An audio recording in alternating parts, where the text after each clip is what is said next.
كتب كلمات هذه الشيلة الشاعرة الدكتورة رشا علي الفقيه الملقبة بزهرة اليمن، تعقيبا على رد الشاعر الإماراتي ناجح التليدي على الشاعر الماربي،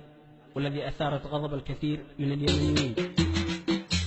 قالت رشا بنت الفقيه المكرم أغلى من القاسم والمكتوم، وهو أبوها حر والناس تعلم إن اليمن وأهل اليمن سادت القوم، من جالنا بالطيب والسلم يسلم، ومن غزانا عادل الخلق مهزوم، عرب أصيلا خيرة أولاد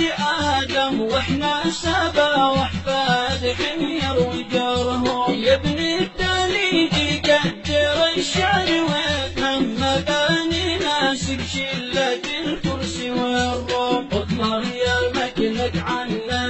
لو تكرم، واضرب لسانك واترك العرض محشوم، قلبي من الغزلان مليون مريم مثل الأفاعي قالها سمي مسموم، لكن عالم فلت جسدنا محرم، حمام صنعة ما تدور على الدوم، فتعشق إلا كل فارس مخضرم من ثوبها لو كان في الخبط مرجوم، فارس يصد الجن بالليل الأظلم، يكره وجود العطر مدمن على الثوم، بدوية مات والغرام المحرم لو رأسها يصبح في السيف مجسوم، يظهر على هيئة محارب ملثم، خذها على يمناك في البرد والحوم، تدخل تخوض الحرب من دون محرم، في يدها جرمل بنظر مدعوم، وخلفها